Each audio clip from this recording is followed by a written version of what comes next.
Hello and welcome to the morning after show presented by our good friends over at Underdog Fantasy Sports. My name is Joshua Reimer. I am joined by none other than Jared Block, who's over on my right. Jared, how are you doing today?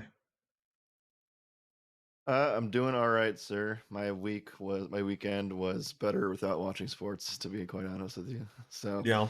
uh, I was able to get a lot of stuff done in the yard on Saturday, and then on Sunday it was my lady's birthday, and she's a huge Bucks fan, so it was kind of a bummer to see them Oh, get told like that. But we were able to do a bunch of stuff out in her yard and kind of like did a bunch of yard landscaping stuff, and it was nice. So there you go. great weather here again, and I got yeah, I'm pumped because the weather being nice kind of softens the blow of what happened over the weekend.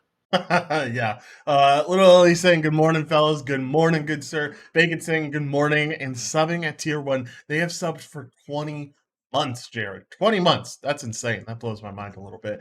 Yeah, Saturday was good. Me and the girlfriend did some packing and because we move this upcoming Saturday into our new apartment, you'll see a new little office space. Actually, you won't see much change for me, but I'll have a new little office space, and I'm excited for that. But then Sunday, she's like, "What are you doing? What are we gonna do for packing?" I was like, "Look, there's these two game sevens. They're gonna be absolutely spectacular. All these games have been close. Nice. I'm so excited to watch both of these game sevens."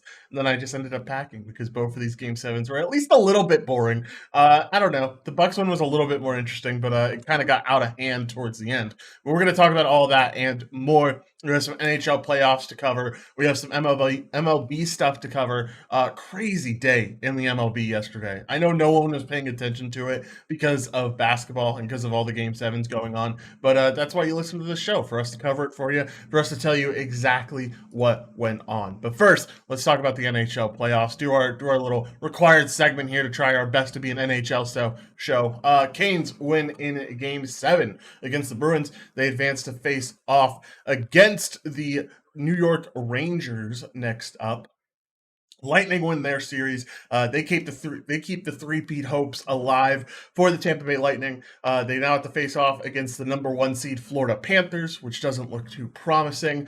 Oilers win 2-0. They now get to go face off against the Calgary Flames, who are the number one seed in that on that side of the bracket. And then we had two great OT game sevens on Sunday, and that had the Flame winning and that had the Rangers winning. So it was a lot of fun to watch those game sevens. Some would even say they were more entertaining than the basketball game sevens. We move on into this next round of the playoffs. We talked about it. There's a lot of game sevens in this series. So you got to think about, like, does it give a huge advantage to the teams that only played 6 games? Or I don't know if teams played any less. I guess the Avalanche played 5 games. So does that give a Yep. big advantage to the Avalanche? Like, that's what I'm curious about coming into this next round. Yeah, I mean, there's definitely some hope for getting rid of some of the normal wear and tear that you'd get for playing games after 2 days of rest or less than that, and they've had what 5 days off, maybe even six, and they're going to end up having almost a week until this next round here because there aren't any games tonight. So yeah, I think that I don't know. I always worry about that if that's my team. Same. This is more so for football, but I do think that there's something to be said about coming out a little bit rusty or maybe slower than the team that they might be a little bit more tired than you, but I still feel like there's I don't know, at least a little bit of worry in my mind whenever that happens. I completely agree. I'm on the same boat as you. I get scared when my team has extended time off before their Yep. playoff game. It's just, you feel like they're going to have the nerves coming into the second round, or they're going to be incredibly too cocky because they just absolutely blew out the other team. Like, there's so many Mhm. things that I worry about personally if my team is that team that advances in a short amount of time, and then you have a team that's battle tested that just went through a game seven. Of course, there are injuries that play along with that and the whole spiel, but I don't know. It'll be interesting to watch this next round of the NHL playoffs. Do we know when it kicks off? What? Because I know you said no games today. Um, when does this all kick off? Oh, tomorrow is the first game, Yep. right? Tuesday. Yeah. Okay, so tomorrow we have Panthers facing off against the Lightning and the Avalanche facing off against the Blues. And then so the next day we'll have the Hurricanes and Rangers series and the Flames and Oilers series. So will be fun to watch those for sure. Let's talk about some basketball and talk about the Bucks versus the Celtics here to start off this to start off covering the NBA playoffs. This game was close, man. This game looked like it was going to stay close. I think I want to get your opinion because there was some talk about it in the good skill chat. I'm sure you saw it, or maybe you didn't. Maybe you just Oh, weren't I paying didn't. attention. Okay, so there's this conversation that is said in the good skill chat, or this comment that comes up that is from your boy Giannis Raprez, and he says after the foul that Giannis had on Marcus Smart, the 3-point shot foul at the Mhm. very end of the second quarter or the first half. He says that proves that the NBA doesn't want the Bucks to advance to the finals. I don't know if I can agree with that. Like, I understand you guys lost still, but like, I don't know if I can agree that that was such a bad call. But it did feel like a big tide turning moment. Like it felt like after that, I don't know. It just felt like it kind of changed the game. I want to get your thoughts on that moment specifically before we Um, move on. yeah, I don't know if that was necessarily that for me, but I do think that I don't know. Some of the calls were very, very iffy, but it went both sides. I can't even say it favored the Celtics because if you have Giannis, you have this on both ends of the court, massive movement either way from the officials. So that happened all series. I can't even say anything about the officiating because it went back and forth so much. But the three, that was just a really bad. I think like usually he's a little bit more careful than that, and he was kind of careless in that last couple seconds, probably out of frustration. We saw that a lot from him, and I saw a lot of that from Tatum in this playoff series. So I'm curious to see if there's one thing that the Celtics needed to work on moving forward, it would be the fact of keeping things under control mentally. So Yeah, that's what we'll talk about here moving forward. But as far as the Bucks went, the reason that the turning point of where I thought that this thing ended, yes, that was a massive momentum swing, and I said openly to a few people that we were sitting next to, by the way, don't ever go watch a game seven from your home team in a public spot. It doesn't make any sense. People are so stupid. yeah, Anyway, so I'm trying to explain to them like this is going to be a massive 3-point swing, and Smart's not going to miss the free throws, so we're going to probably end up hurting on this one a little bit later in the game.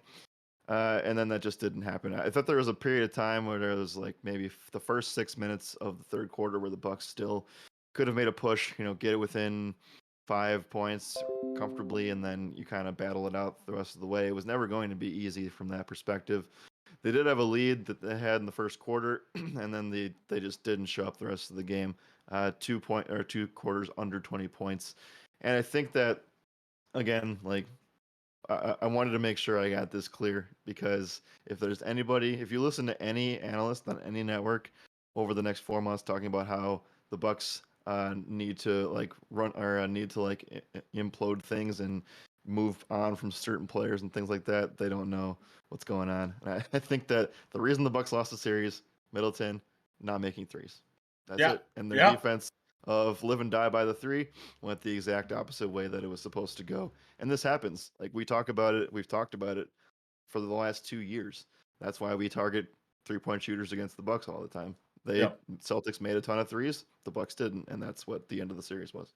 Yeah, a total of 55 3-point attempts from this Celtics team, converting 40% of them. I mean, you guys can do the math, but that's 66 points that they added to their total just from the 3-point line.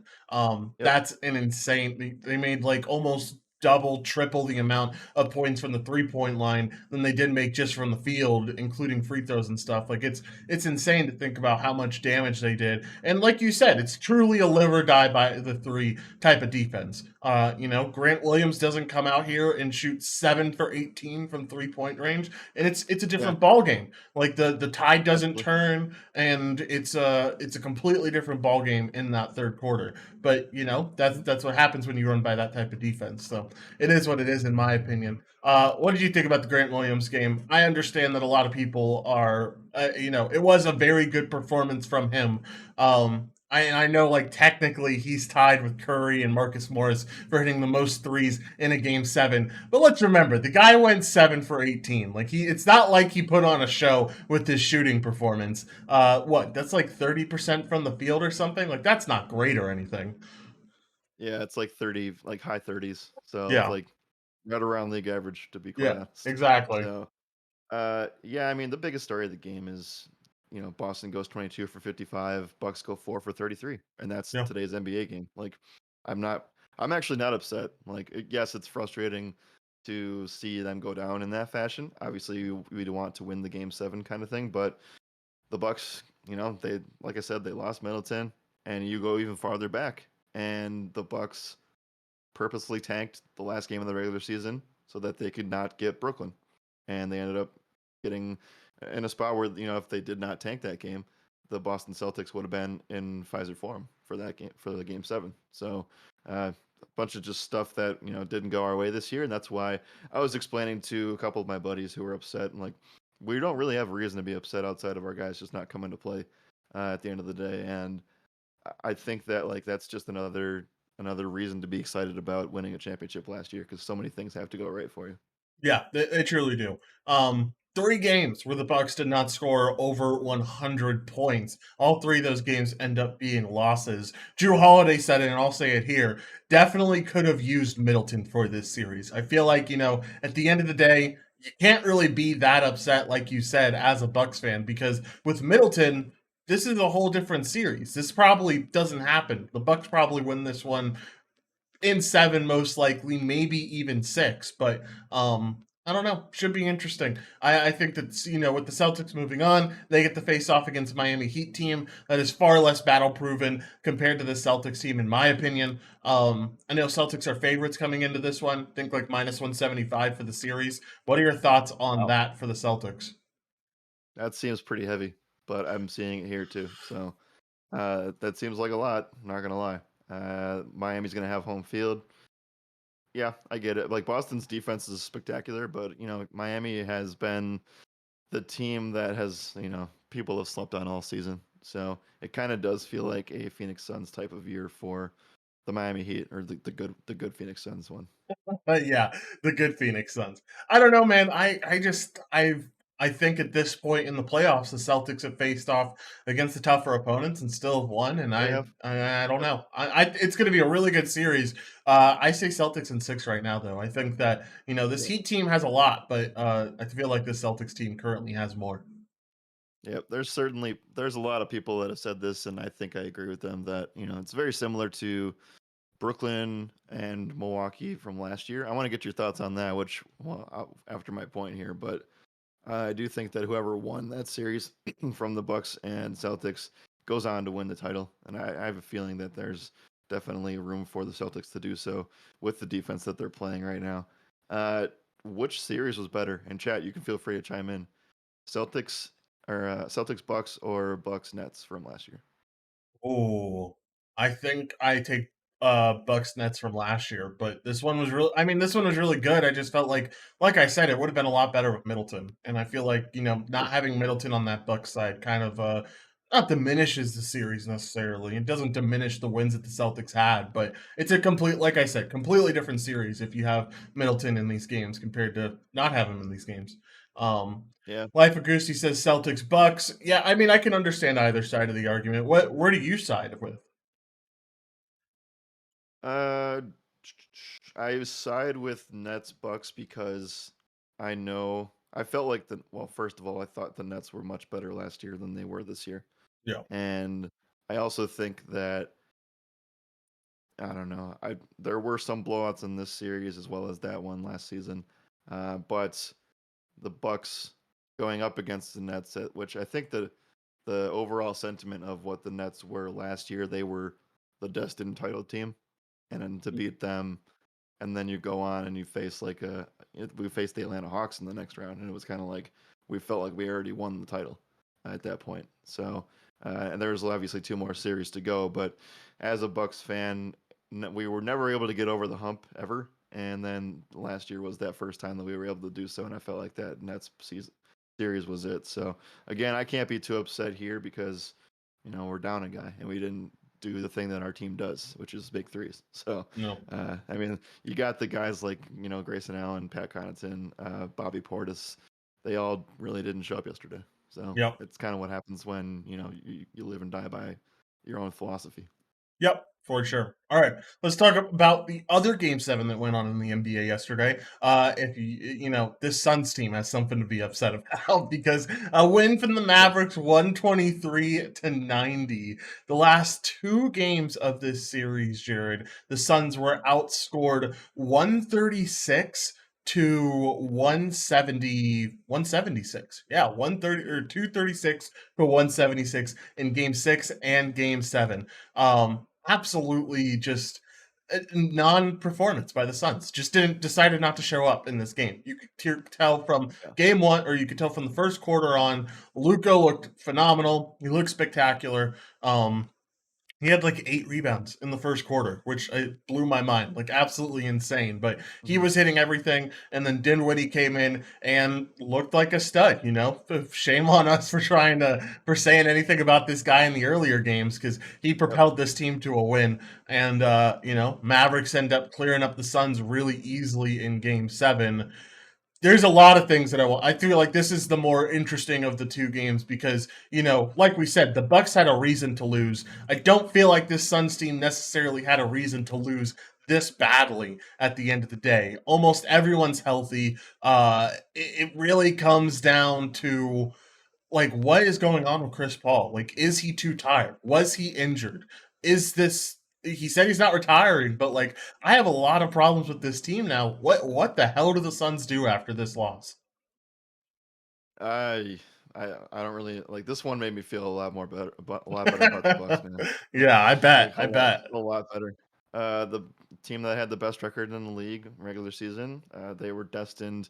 Everything fell their way to go to the championship. Like they really did, and I can't say that they would have been favorites necessarily, but they would have had home court for the next two series if they would have moved on. So I I don't know. It felt like the Suns had this one, and they I don't know. They kind of just like I truly have no words for what happened to them.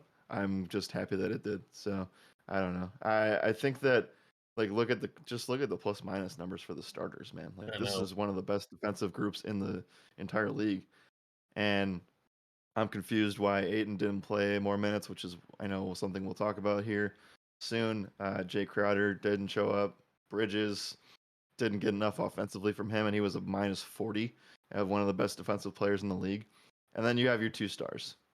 They combined for 21 points in a game 7. And to be outscored, like not even did Luca outscore both of them, but so did Jalen Brunson and Spencer Dinwiddie. Like you got three guys that outscored Devin Booker and Chris Paul in a game 7 at home. You can't ask for more as a Suns fan to be able to have the circumstances you did. And now, like, I don't know. This was a Luca that we didn't even know that was healthy coming into the series. Yeah. It's insane, man. I think they made a really good point on the broadcast very early on. While the Suns team does have playoff experience, they don't necessarily have game 7 experience because game 7 Mm-hmm. it's a whole different world, right? And we know that at the end of the day, Luca is a killer in game 7. Chris Yep. Paul, the opposite of that. He is now 0-6 in his last 6 game 7s, Jared. Oh my Eliminated in goodness. every single one. I think there's a Scott Foster one thrown in there somewhere, so maybe don't give full Did he credit to him. ref? Was he on that No, crew no, he yesterday? was not on this crew today. He got COVID protocol for the Yeah. Bucks Okay. game 6. So I don't know when we'll see him next, but it's an absolutely insane game.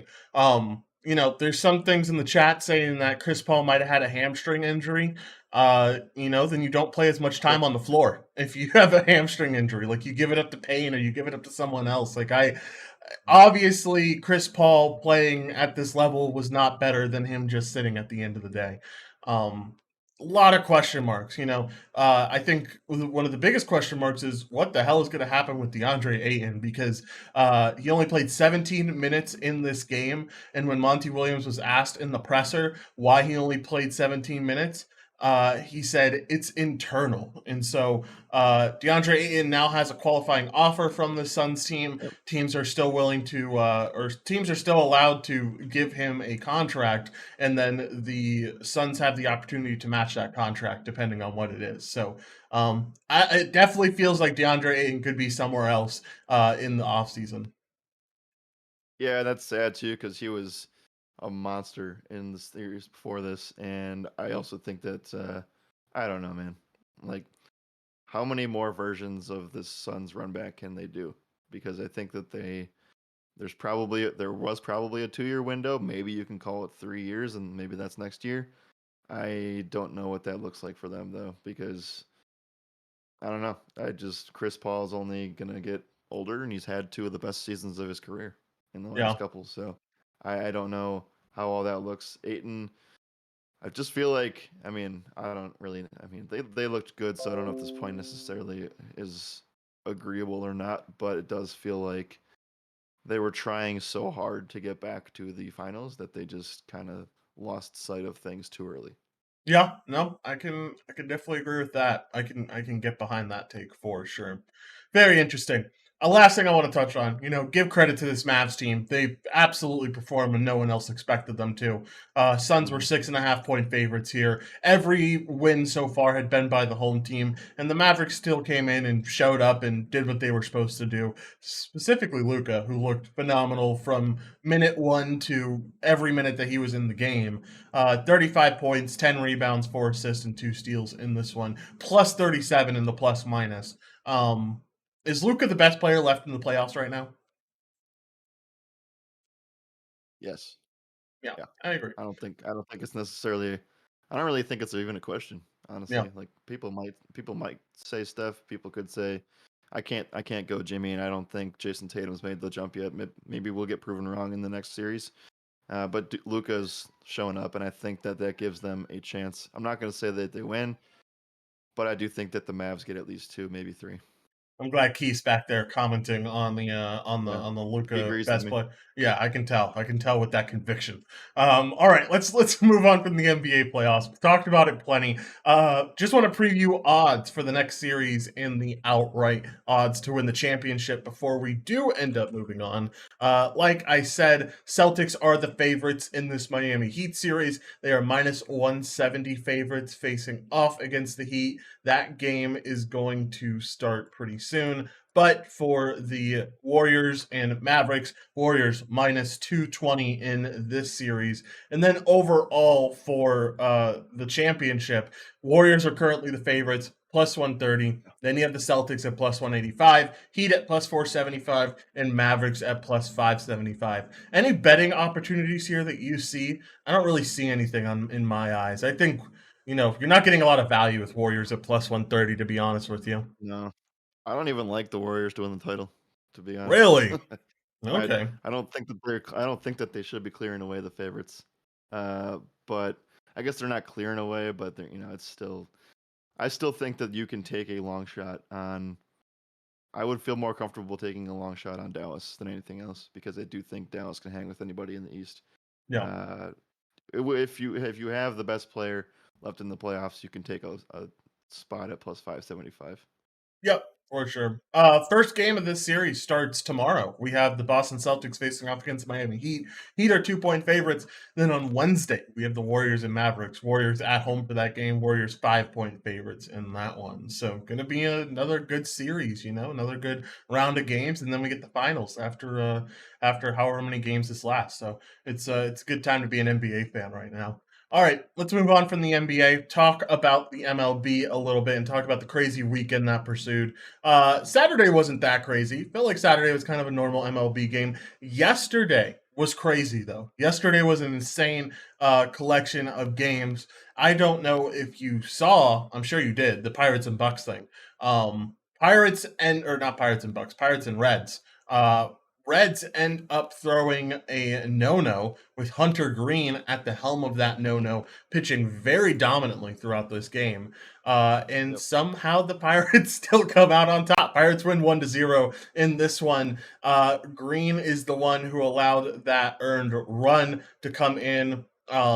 Man, what an interesting game to have a no in. And what I think it's the first time we've seen this since 2008 when the Angels did the same exact thing to the Dodgers. So it's been a while, but we've seen this too before. I was talking about how like I've seen a few games in my time of really fully studying the MLB where a team that has thrown a no hitter has also allowed an amount of runs. I think I've seen at most like 3 earned runs allowed on a no hitter. I mean, credit to Green. We're finally seeing that upside Mhm. that he was supposed to have, but kind of gets bad for the Reds, man. Like what an awful way to lose. Yeah, it's a very Reds thing to do. Yeah, And yeah, I mean, Green, the ceiling is definitely there. The floor is still incredibly shaky. So he goes to 1-6 on the season. The ERA is over 6. Like the xFIP's not great either, but he does have amazing stuff. So yeah. let's not take that away from him necessarily. But I don't know. This it's really kind of embarrassing to be honest. Yeah, it certainly is. Giving up 5 walks is not good, and 2 of those walks came against the 9 hole hitter Perez from the Pirates. Mm. So like walking 9 hole hitters is not how you win games, and that's what happened here, which is kind of surprising. So sad loss for the Reds, but very very interesting historical game there, losing while throwing a no as well. We also had a very interesting game in the Sunday night baseball game where we saw Pujols pitch the ninth inning. I wasn't really paying attention to this. I was packing with the girlfriend last night, and all of a sudden I see a notification because on MLB I get notifications whenever there's a pitcher change in any game in the MLB, and I see Albert Pujols is pitching, and I'm like, wait a minute, no, this has to be a mistake. So I go to tune into the game, and you get to see Albert Pujols pitch an inning, pitch the end of the ninth. It did not go well for Pujols, who gave up Nope. 4 earned runs. Now has a 36 ERA. Hopefully, he gets out there again this season to hopefully improve that a little bit. But bad day at the office for Albert Pujols pitching. Still a lot of fun to see him out there. The reason that this happened was because the Cardinals were up 15-2 in the ninth inning. Cardinals win this game 15-6. Rodon, where are we at with Rodon now? This is the second kind of shaky outing from him. This one's shakier than the rest. It's obviously against a Cardinals team that is amazing against lefties, one of the best teams in the Yep. league when facing off against left-handed pitching. Does this slight your view on Rodon at all? Because we've called him a potential Cy Young candidate or Cy Young winner. And I don't know. I don't think one game should affect that, but it obviously is a big deal to give up 8 earned runs. Yeah, it probably will affect it a little bit, but I do think every pitcher that wins the Cy Young probably has one or two of these a year, right? Yeah. And I think that's just baseball, and I don't think anybody should freak out about it necessarily. But if I am San Francisco, I am doing everything I can to not have the Cardinals in the wild card round or the just divisional round in general. So No. it could happen. So I would stay away. That's a matchup that you don't want to go up against if you are the Giants. A lot of lefty pitchers, lefty starters. So we'll see how they do that. I don't know. I just think that this game was, it was kind of over from the start, Yeah. and I think that just proves that the Cardinals are going to be that team that's probably going to be a few games over 500 until the summer, and then they'll probably start winning a lot more. And yeah, they're definitely a force to be reckoned with for sure. Yep. They certainly are a force to be Wait, reckoned with. imagine like I know people won and with Corn's stuff last night, but can you imagine the swing at the end of the game where Oh my they score goodness. 4 runs in the like? Can you Oh yeah. imagine the sweats involved with that? Oh Because you yeah. know that they're going to score runs. The pool holes are pitching. Yeah, that would be insane, man. All right, let's talk about a few other things here that happened yesterday. Um, Man, just a whole bunch of games that were really fun to watch. Rangers and Red Sox faced off against each other. Red Sox moved now to 13-21 after the loss, Jared. A truly horrendous season for this Red Sox team. Xander Bogaerts, after the game, he's in contract talks with the Red Sox, said he's willing to listen to reasonable offers from this Red Sox team, but most likely just enjoying his potential last season as a Red Sox. I thought that was a very interesting comment to have after a loss in this series Yeah. like that. Kind of, I don't know, just when it rains, it pours, I guess, for this Red Sox team. Why make that comment now? That's kind of Yeah. weird. I don't know. I don't It's know like if it was because a it's in reporter asked mid-May. him it or something, but I saw it over I saw it from a beat reporter. So it certainly is interesting to have a comment like that. Um, so I want to go over the few teams that are left, the best teams right now, the where teams are at in the standings, because I think it is important at this point. We got a good chunk of games under our belts. Yankees currently lead the AL East. They are the last team with single-digit losses, Jared, which I thought was incredible. They are at 25-9. Minnesota Twins lead the Central at 20-15. Astros now tied with the Angels for the AL West. Astros 23-12, Angels 24-13, Mets now at 23-13, even though they're on a little bit of a tough stretch right now, 5 for 5 out of their last 10. Brewers still lead the NL Central, and then Dodgers and Padres are tied for the NL West. What's the most shocking here? What's the most shocking thing here to you? Uh, I guess it's not shocking as much as it is well, I shouldn't say expected, but all the National League East is always a weird thing. Uh, I can't believe that the Braves are going off to as poor of a start as they are, and the New York Mets have the roster, so I'm glad that they're actually performing to their expectations. But everybody else is under 500, and I don't know if there will be anybody that can match with the Mets over the course of time. Yeah. What team's gonna break out here? I don't really know. Yeah, I don't know either. It should be interesting. I think the Astros team really came through in this series that they had. Of course, it was the Nationals, so you can't really hold them to that high of a regard. But that West, both Wests, the AL West and the NL West, going to be very, very interesting. You still have every team at 500 or over 500 in the NL West right now, and AL West has two of the best teams in the AL with the Angels and Astros. Yep. Also, the run differential for the two teams with the best record is not best record. Dodgers don't have the best record, but they do have the differential at plus 70, and the Yankees have a plus 69 differential. I don't know. Nice. That sticks out to me a little bit. So I don't know. I mean, comparing to the other teams in the league, those two definitely stand out to me. Angels are right behind them though, plus 57 run differential. Yeah. Should be interesting. That Yankees team continues to win, mostly on the back of Nestor Cortez, who had another amazing game yesterday. All right, let's move on, or not move on necessarily. Last thing I want to cover for the MLB, found this little awards watch thing. So we're gonna go over who the leaders are for certain awards right now. So for the NL MVP, odds wise, it's Machado, Arenado, Soto, Acuna, Freeman, and Lindor. After that, Machado has had a phenomenal year, and I fully understand it. I don't know. Should be interesting though. What do you think about Machado being in the lead right now? Uh, I think it's definitely something to note moving forward. I think that he needs to be the guy that carries them.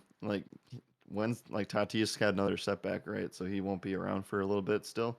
Uh, I don't know. They should be proud of their record right now. Even like we were kind of crucifying them to start the year off. So uh, I just need to see if this Padres team can play 162 games because they played about No. 120 last year. Yeah, exactly. All right, for the AL MVP, Otani clearly leading. But then you have Trout, Vlad, Buxton, Judge, all the way down at number 5. I thought that was really interesting to have Judge all the way down there after the amazing start to this season, and then Jose Ramirez and Wander Franco after that.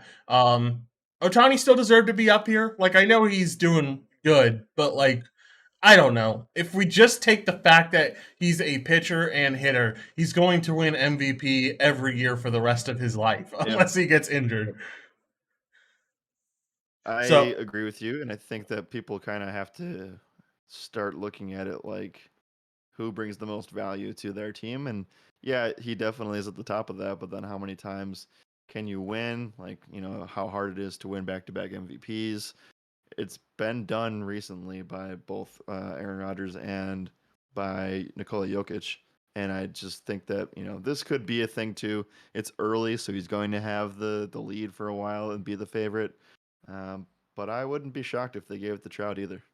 yeah, I wouldn't be shocked either. All right, AL Cy Young. You have Verlander up top, then Gausman, then Cole, then Cease, Otani, Bieber, and Manoa. Otani should not even be on this list if he's in the MVP list, at least in my opinion. And then in the NL Cy Young, you have Rodon, Scherzer, Burns, Walker Bueller, and Kershaw at the very tail end of that. I don't know. Not much surprises here. I think that's about right. I don't think Verlander ends up winning that. I think it's most likely going to be Gausman who ends up winning the Cy Young over in the AL. I don't know. I think there's a lot left to be desired with Verlander. I know he pitched a good game yesterday. There were some shaky innings. I think there'll be shaky innings for him all year long. The velocity has come down. Strikeout stuff isn't the same like it used to be. I think Gausman is going to end up taking that AL Cy Young award the more and more I look at it. Yeah, yeah, I definitely think that's a nice bet to get on right now before anybody kind of breaks out or before he separates himself from the rest of the pack. By the way, we have some NFL breaking news. Yep, I saw it. I was going to cover it here at the tail end of the show before we got out of here. Let's go over that news, though, right now. We just got the news that your Packers just signed Jair Alexander to a 4-year, $84 million contract extension. Deal includes his $31 million that he was going to get in 2022, a DB record of a $30 million signing bonus. Alexander will receive 42.5 million by March. Big old payment. Jared, we've talked about this before. How the hell are you going to pay your other guys? Because at this point, man, you guys just give money willy nilly. Well, the answer is that letting Devontae Adams go. So Oh we yeah, I saved guess so. Sad. we saved $30+ million, and a lot of it goes to Jair here. Over obviously not all at once, but it definitely is going to. It seemed like they're building defense, man. That's and by the way, somebody like again another reason to not go out and go to eat and go to bars and Game 7 environments. This lady just keeps screaming about how the Packers are doomed this year and that we should have signed Jarvis Landry and you can't go out now and sign OBJ, blah blah blah. And I'm just like, you don't even know what you're talking about. Like Jarvis Landry was never going to come here, and Yeah. he found it. By the way, we didn't get to cover that, but I No, love we the didn't. Saints take for Jarvis. Yeah, it's definitely a good move for them. Give someone that's not Olave to run next to Michael Thomas. I think that if Winston decides to be a good QB, that team's a lot more dangerous than people give it credit for. But Yep. it'll be fun to watch them throughout the NFL season. All right, Jared, let's get to our underdog dog days of spring section. This is a part of the show where we give you guys an underdog bet to take in your contest today. Jared, you're up first. You got to take baseball ones today. No NBA because NBA's off for the day. What are you thinking about here? Yeah, so I'm going to look at these night games. I think that's where my interest kind of lies. Hmm. I also do like it's a little shaky, but I think that Freddie Peralta could get his pitch count, but I'm not willing to take that against the Braves today. Yeah, scary spot. Uh, that's a scary spot. I like Noah Syndergaard over 95.5. I know the number's high, but if there's any spot he could do it, I think that it could be against a Texas team that I don't necessarily believe in just yet. Man, keep going back and forth with that Texas team. I never know what to do with them. All right, I'm gonna take CJ Crone over 7.5 total fantasy points. Um, Alex Wood on the mound. This I don't know if you saw the Rockies comeback yesterday. They ended up losing, but a 7-run inning from this Rockies team, and it was the first time in the Rockies history where they had a 7-run inning, and it was all with singles, no extra base hits Wow. whatsoever. Was absolutely phenomenal to watch them just keep getting knock after knock after knock, and there was a few errors involved as well, but I think this Colorado team, this Rockies team, when they're hitting in cores against a lefty, they're almost unfadable. Yeah, that's a weird sentence to say, but I Yeah, think I believe it. yeah, This team has changed its identity, and I think that they are a team we need to keep an eye out for. That's not going to reflect. This team is 500. Yes, they're last place in their division, but they're 500. So yeah.